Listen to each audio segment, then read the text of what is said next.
please. Could Huzur kindly explain us, give us information about his last journey to Canada and Alaska, please? This last journey to Canada has been very useful in many ways and very productive. New experiences were gained by us. It related to many subjects, in fact. First of all, perhaps the readers would like to know, the viewers would like to learn from my own lips my impressions about the landscape and the new world which we discovered there. After giving a short description as to what I found, then I shall turn to other issues, inshallah. First of all, the general impression which I had, at least, if not others have, was a completely different impression of Alaska, the one we discovered there. Alaska was not at all the sort of place which we expected it to be, because the name of Alaska connects it with the North Pole. And anything which is connected to the North Pole gives the idea of immense cold and shivering and the wildlife of North Pole, polar bears and other animals which are specific to that habitat. So with that idea we went to Alaska, but we found it to be a completely different place. Perhaps it was the wrong season for us to visit Alaska. Normally the sort of winter we expected does come, but rather delayed. In other northern regions of Canada and Norway, the cold starts much earlier than it starts there. So largely we found places which are extremely barren. There were neither snow nor water, and only stinted growth of trees which were crying for water, but there were no rains. We covered a large mountain range while reaching Alaska, which presented a scene of desolation, in the sense that every growth we found was stunted. Small trees, thin trunks, and they seemed to be so delicate as could die with any fierce change in the weather. How they could survive that dryness was amazing. And the temperature was not very cold either on those heights. Just normal temperature, much less than we expected to be at such great mountain heights. We crossed over the highest mountain range of Alaska, and yet we failed to discover the life which we expected to discover there. First, let it be translated, then I'll explain further, because this subject is rather alien to him and it will take time to explain. When we inquired about these strange things from knowledgeable people, we were told that there was very little rain in the entire region of Alaska. And because of that, the snowfall was also very insignificant. But whatever snow fell on these mountains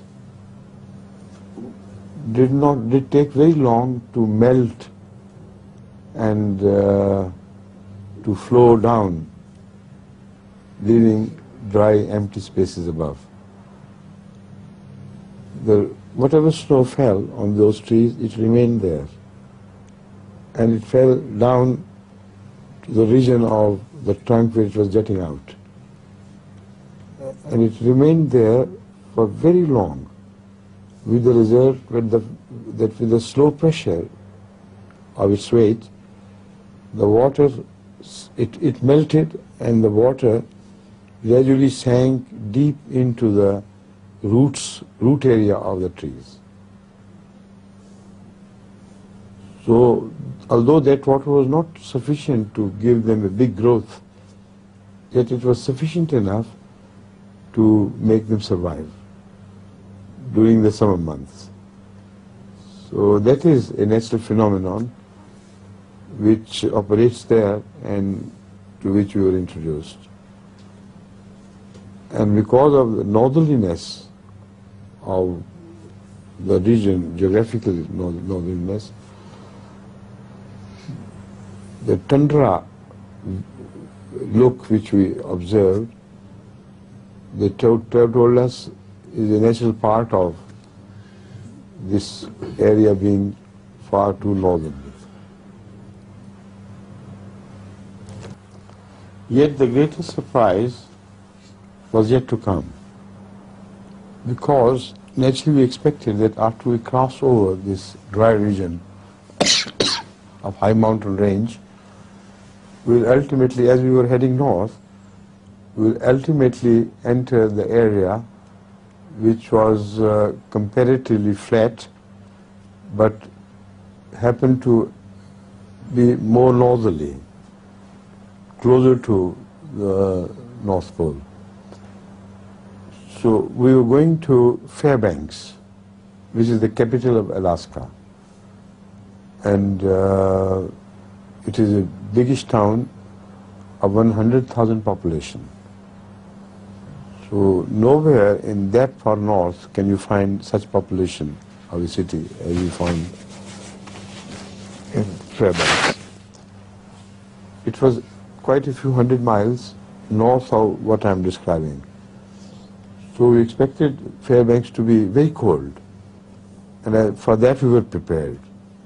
We took heavy coats and jackets and mufflers and caps, covering the ears as well.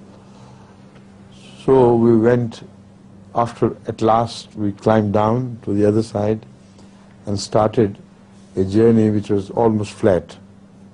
It had ups and downs, but not mountainous ups and downs. Hilly, a plateau-like area with hills. We went down and came up. So we started towards the direction of Fairbanks. And when we arrived at Fairbanks, we entered the hotel straight away, and we had no personal experience of what sort of weather there would be. The hotel was air-conditioned. We looked out from the windows and wondered at what we will find the day after when we will go out for a walk. So I told my bodyguards and others to carry all the essential requirements of a very cold walk. And I took the heaviest jacket I had with me and put my sweaters on.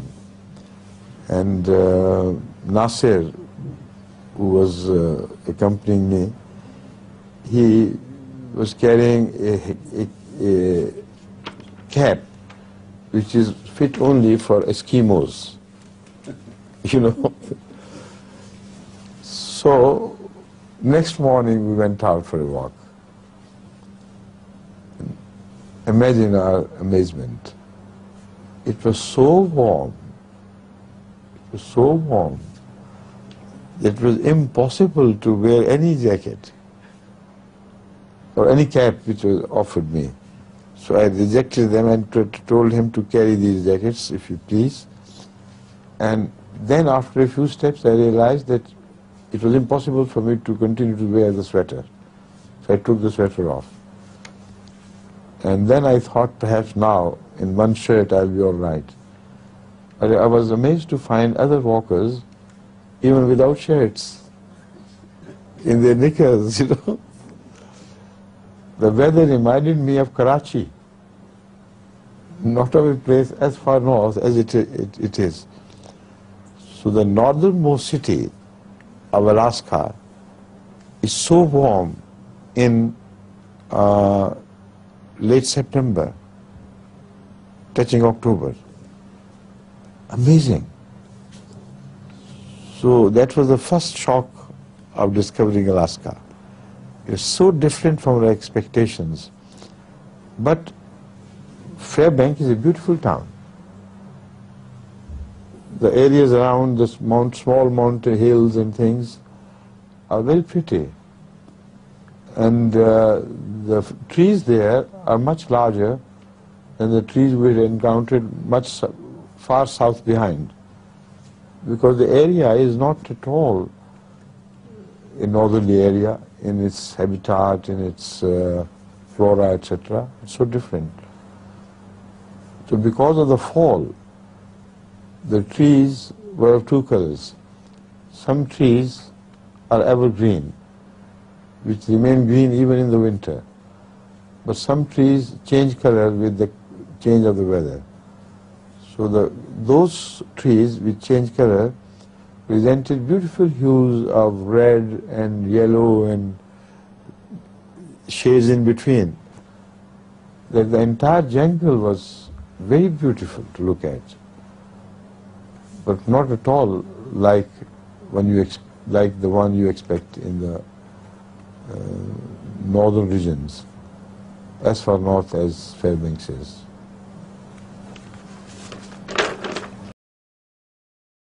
Now, another surprising thing which we were informed by the local people was that within a month or so, the temperature will change rapidly and will fall down like a ton of bricks, which will even touch -60 at some periods of the winter. Normally, it remains wavering around -40.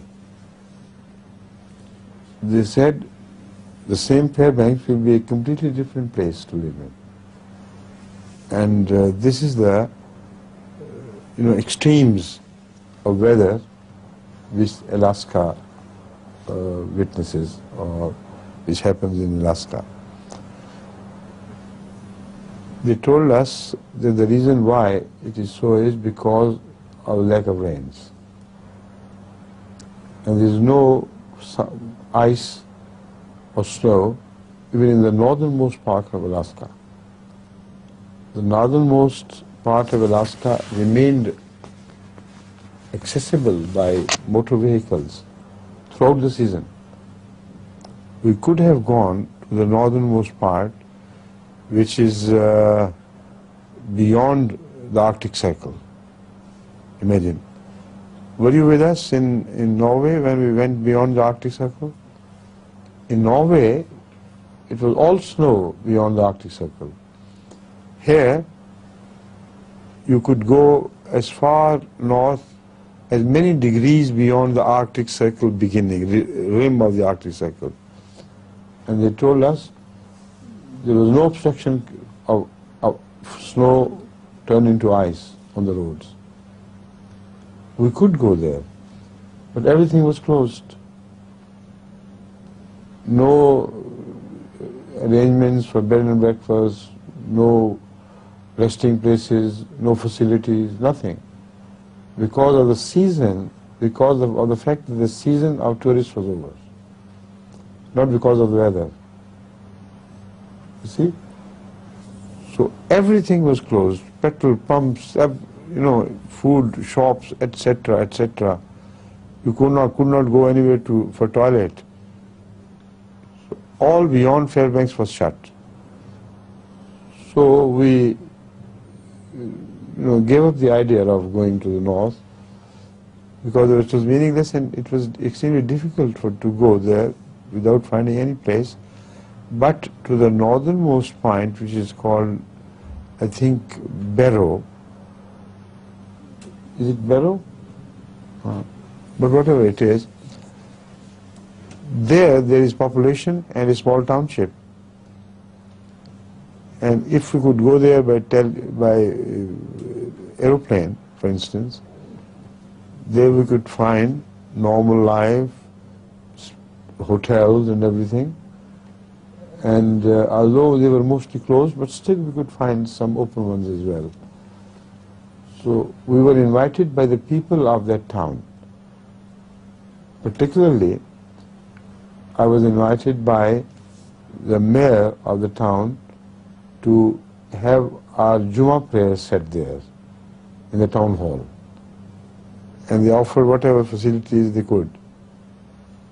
But the plane which we arranged for carrying us to the spot, because otherwise the land journey was very slow and time consuming. So the plane people, the company which owned the plane, they told us that one of the planes which could carry all the passengers is out of order, and the available plane required extra petrol to be carried because there are no petrol pumps. So if we go by that plane to that remote region, most of the passengers will have to be dropped because of the extra petrol tank, and the aeroplane could only carry 5 passengers or so. That was meaningless, absolutely meaningless for us. We had a large contingent and we wanted to go there in number and perform our Jummah prayer there. And additionally, I didn't want to take any risk with that plane. The northern region sometimes has northern storms, although no ice or snow falls. No snow falls, turned into ice later. But the northern storms also, do come and, create an uproar in all the area. And a small plane like that would be a sitting target for these storms to destroy it. So for the sake of these precautions as well, we called the tour off. That was Fairbanks was as far north as we could go. After his translation, I'll start my journey back from there and tell you what we saw. One thing which I must tell by way of comparison between American attitude and that of the Norwegian government's or people's attitude. Americans are highly commercialized people and highly commercial-minded people. They will not waste their money at all on such tourists who do not fully justify their visit in large numbers, so that the hotels and petrol pumps can remain open entirely on the money they spent on such things. So when the visitors trickle slows down, they shut all such places, even petrol pumps. But the Norwegian attitude is completely different. We have been there during a season when very few visitors went northwards. In fact, during all seasons, very few visitors go to the North Cape of Canada, of Switzerland, of Norway. North Cape is slightly further on in the direction of the North Pole, still quite some distance from there, but slightly ahead of the northernmost point of Alaska. When we went there, as I told you, very few visitors, yet, and the most of the places which are hotels and motels, etc., were closed down. Yet, they had all the facilities open. All the toilets were open. Petrol pumps were open. And petrol was available right up to the north. So we couldn't have carried gallons of petrol with us because of these facilities, it's fantastic how the Norwegian people take care of visitors, while the Americans, being much richer, could not take care of the people as they did.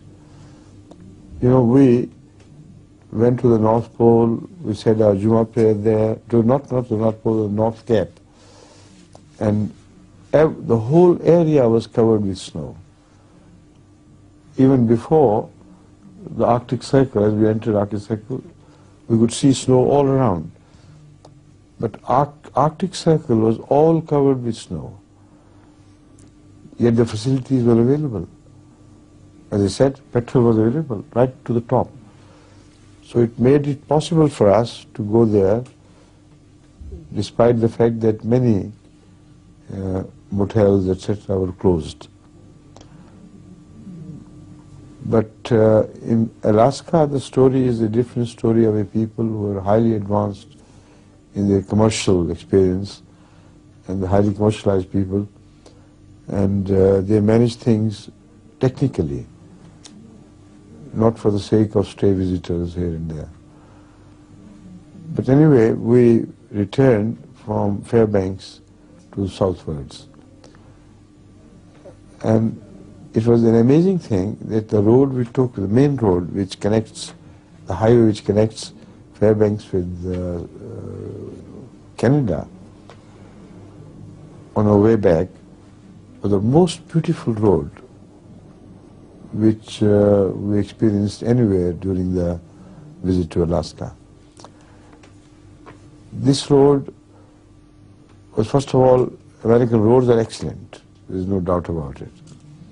But on both sides, there was vast valley which would be speckled by different trees of different colors and hues and bushes, and there were small lakes created here and there, and beautiful scene of running water everywhere on this side, on that side, which we did not experience during our crossing over the mountain ridge.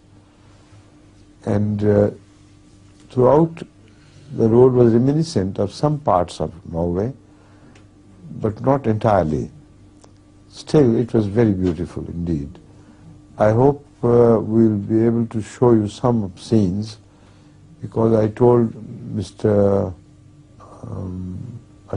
Malik Ashfaq to video record all the scenes to be shown later on in our different programs. So inshallah, in Liqa Ma'al Arab, whatever I have said about Alaska, some scenes will be shown by Mr. Ashfaq Malik, with whom you can have a session. He will show you, tell you, all that I have said here will be demonstrated by showing you the movie of those areas. So anyway, that road, which was many hundred miles to the border of Canada, was covered by us in one day. It was about 700 miles some, which we covered in one day. And from then, we entered the Canadian border. As you enter the Canadian border, the things change, drastically change. The greenery, the water, the cold, the mountain atmosphere and everything is far more enhanced on Canadian side than on the Alaska side. Please. About the people in Fairbanks, I must inform you that they have a much larger mixture of local people who, before Americans took over, had inhabited those areas for thousands of years. And Fairbanks is one town in America where you can see a large proportion of local people. So we ran across them everywhere, and they made, I don't know what part of the population they made, but they are far more visible and the Americans.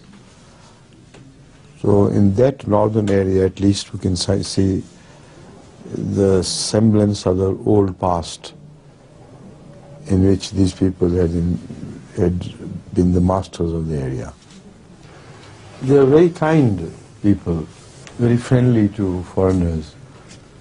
They nodded and they responded to your friendly gestures much more than you can observe in New York or Washington, etc. And although the American border is in that remote area does not handle a large flow of immigrants from one area to the other, still the American staff there is a bit stiff-necked.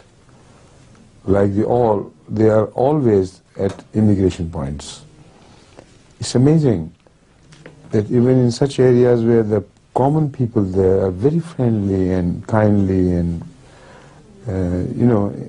deeply interested in foreigners and their way of life, the immigration staff at American posts is very stiff-necked, and they look down from the material heights of America and American Empire State Building at you as if you're a small pygmy somewhere below.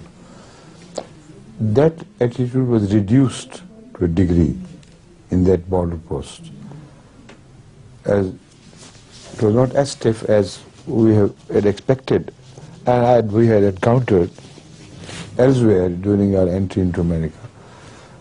But still you could see that hollowness of that snobbish attitude, which I think does not do any favor to American image. It's high time the American people, the American governments, told their staff at immigration points to behave more kindly and humanely to the people who decide to enter America. But with Canada, it was a completely different story. Whenever we have crossed border into Canada anywhere, despite the fact that they also take care of the documents and things properly, but they're so kind everywhere, so welcoming. They treat you like equal human beings. And so it was a very pleasant change when we entered at last the Canadian territory. There are some miles intervening between American border post and the Canadian border post. There is no man's land in between. As we went there, we were received with open arms and smiles, yet all the documents were checked. So it's not laxness on their part, it's the greatness of their moral standards, that they are very pleasant and welcoming at the borders where you enter Canada. There was just one little exception which was created by my grandson, Jalis, at the American post. He amazed us all because he's a very confident boy to run into the area where no foreigner is permitted, no immigrant is allowed.